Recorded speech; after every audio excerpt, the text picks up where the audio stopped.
Honestly, one of the biggest steals from the 2025 NFL Draft has to be wide receiver Elic Ayomanor. Not only did this guy have a nearly impossible story, but he's sort of a hidden gem that no one is really talking about and could make a huge impact with the Tennessee Titans. Ayomanor is another player to come out of the country of Canada, and in today's video, we're going to talk about his journey, how he left home at a young age to become a college football star, the game that put him on the map against Colorado, and his potential future with the Tennessee Titans. But before we get started, if you're a big fan of college football, be sure to subscribe to the channel, leave a like if you want to support today's video, and let me know what player, team, topic, or situation I can cover next. Now let's get started and talk about Elic Ayomanor. So in order to understand how he got to this point, we first need to go back in time. His mother and father unfortunately split when he was an infant, as he grew up in the small city of Medicine Hat in the country of Canada, and he was alongside the South Saskatchewan River. It was known as a natural gas boomtown, and it would get as cold as -40 during the winter. While most kids start playing hockey at 3 or 4 years old in the area, he did not show any interest until he was 6, and then when he tried out, he didn't really like it. But his mom was having none of it, as she said once you start something you need to finish it. So in one day, he taught himself how to skate, and that moment was a revelation.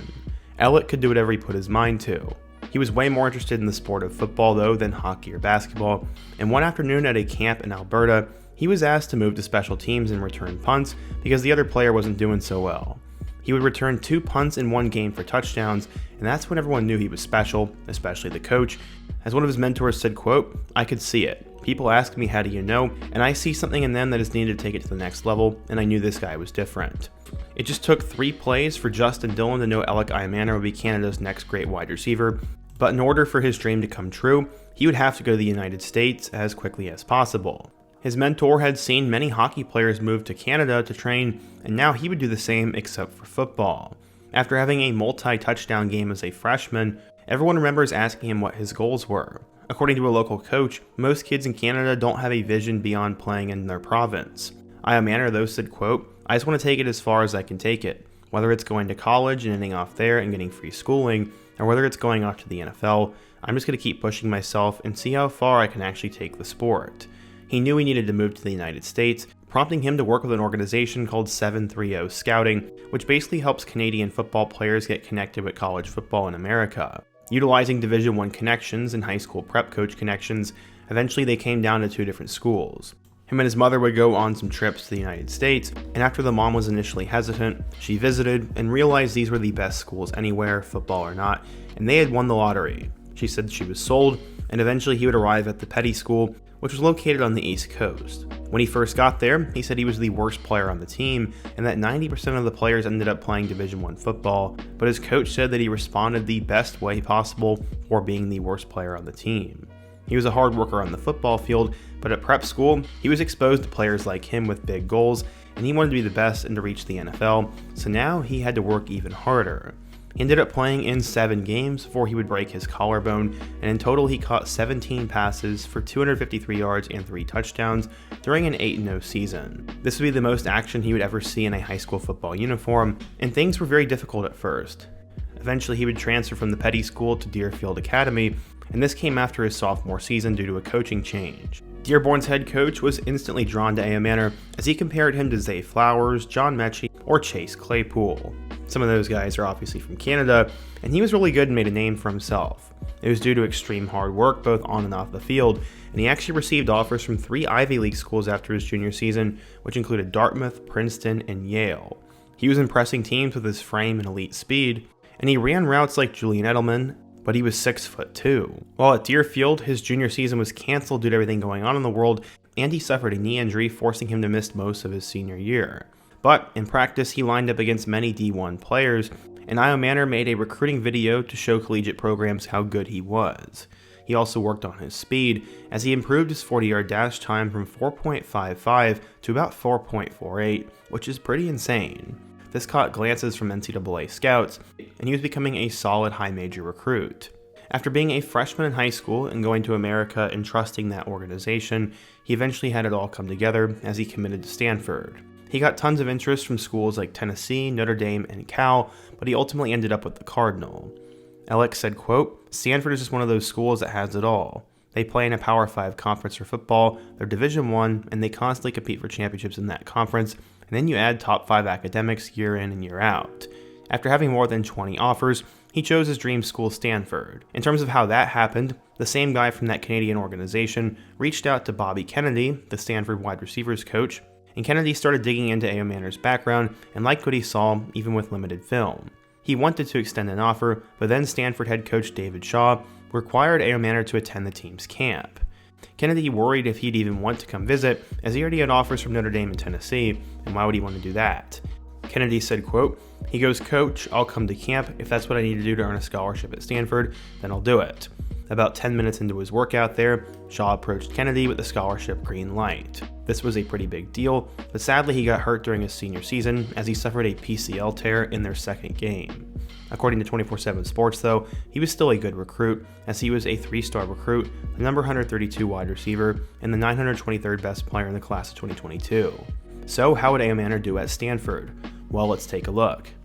When Elic arrived at Stanford, he thought he had achieved his lifetime goal and was ready to get to work and get on the field, but unfortunately he was hit with a major setback, as during summer camp he suffered a brutal knee injury that tore pretty much everything.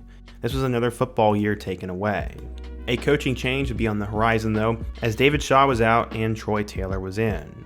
Ayomanor now had a new starting quarterback, as Ashton Daniels was the guy in 2023, and he ended up having a couple of good games. It was a little bit of a slow start though, as while he did have 3 catches against Hawaii, he wouldn't catch his first touchdown until week 3, as he'd have 89 yards and a touchdown against Sacramento State. They would then lose back-to-back games to Arizona and Oregon, and Stanford was off to a 1-4 start and off to a terrible season. Then, his life would change on October 13th, as Stanford would play against Coach Prime in Colorado. After being shut out in the first half, the game looked pretty much over, and nobody really cared. Most people probably just hit the off button on their TV remote, but then Ayomanor had one of the greatest games we've seen in recent memory. He ended up having 13 catches for 294 yards and 3 touchdowns, all of which pretty much came in the second half. They would beat Colorado 46-43 in double overtime, and the game-winning touchdown pass would come against Travis Hunter, the best athlete in the nation. People back home could not believe it, as one of his friends said, quote, "I was beyond proud. I literally had tears in my eyes." He ended up shattering Stanford's single-game receiving record of 278 yards, which was set by Troy Walters back in 1999. At a bar in Canada, a lot of these people didn't necessarily get it. The former guy who helped build the connection to get him to America said that the majority of these people just didn't understand. He said, quote, "I kept saying it, he's doing this against who they say is the best athlete in the NCAA, Travis Hunter." This performance put him on the national radar, and it propelled him to have a dominant end of the season. After the Colorado game, he'd have 8 catches for 90 yards against UCLA, and then against Michael Penix in Washington, he catch 9 passes for 146 yards and a touchdown. He was now becoming one of the best receivers in the conference, and in his last 3 games, he was solid. He caught 4 passes in a win over Washington State, had 122 yards and a touchdown against number 12 Oregon State, and then caught 3 passes against Cal, before the final game of 2023 would see him catch 7 passes against a ranked Notre Dame team. Elic had now broken out, and he finished with 62 catches for 1,013 yards and 6 total touchdowns. Because of this, he was named a PFF First Team Freshman All-American, an All-Pac-12 honorable mention, and he won the John Cornish Trophy as the top Canadian in college football. Back home, he was an inspiration. His friend said, quote, "Right now he's the example. As he rises, he's lifting a whole generation of young Canadian athletes that are going to be inspired by what he does and try to maximize their gifts too." Going into 2024, the quarterback situation still wasn't all that great, but Ayomanor still had a decent year. He went for over 100 yards on 7 catches in a Week 1 loss to TCU, had 7 catches for 87 yards and a touchdown against Syracuse, and then had back-to-back touchdowns against Virginia Tech and Clemson. Stanford was not very good though, as they went on a huge losing streak in the middle of the season. Ayomanor still put up good numbers though, as he had a touchdown against SMU, had 11 catches against Wake Forest, and then went for over 100 yards against NC State. To finish his career, he'd have a touchdown and a win over number 19 Louisville, which was kind of a crazy upset, 5 catches against Cal, and then in his final game of his career, he caught 10 passes for 109 yards in a loss to San Jose State. Ayomanor was once again good, as he caught 63 total passes for 831 yards and 6 touchdowns. Many were wondering if he would declare for the 2025 NFL Draft, and after Troy Taylor said he expected him to be back, that would end up not being true, as Ayomanor would then decide to declare, finishing with a total of 125 catches for 1,844 yards and 12 touchdowns in 2 years as a starter. For a guy who had not played much football and dealt with so many injuries, he was pretty dang good. He also played for Stanford, which doesn't really have the best offense. Eventually going into this year's draft, he was expected to be a day 2 pick and probably go in the 3rd round. He was solid in pretty much every area, but I guess scouts did have some concerns. Eventually, he was selected 136th overall in the 4th round by the Tennessee Titans, becoming the first medicine hat product to be drafted into the NFL, the second to play. He said, quote, "It was a long wait and definitely had some emotions going through all of it. But me and my agent and my family always say fit over pick, so I really do think it's a good spot to be at. I'm really excited to be here and to prove my worth." For a player that many thought would go sooner than he did, it was seen as a steal by a lot of draft analysts. This was a team that needed to add a dynamic receiver as they drafted Cam Ward number 1 overall, and this was a move they absolutely needed to make and a great fit for Elic. His mom said the Titans getting Elic to catch passes for Ward is a match made in heaven, and one scout told Athlon Sports, quote, "He has shades of Chris Godwin with the physical build, the movement skills, and the aggressiveness to and for the ball, plus his competitiveness." Back home in Canada, everybody was watching, as now he's on the biggest stage, and he's creating a path for more Canadians to make it to the league. Him leaving at 15 years old was pretty crazy, and I could not imagine doing that, and his bet paid off. With his size, the Titans think he'll be capable of going up and winning a lot of one-on-one battles, meaning he could be an end zone threat, and he also has the build, the physical traits, and the work ethic to I think be a good receiver in the NFL. You have to have that mentality to win, and that's exactly what he brings to the table. They are entering the season with a receiving room that already includes Tyler Lockett, Calvin Ridley, Treylon Burks, and Chimere Dike, another draft pick from Florida.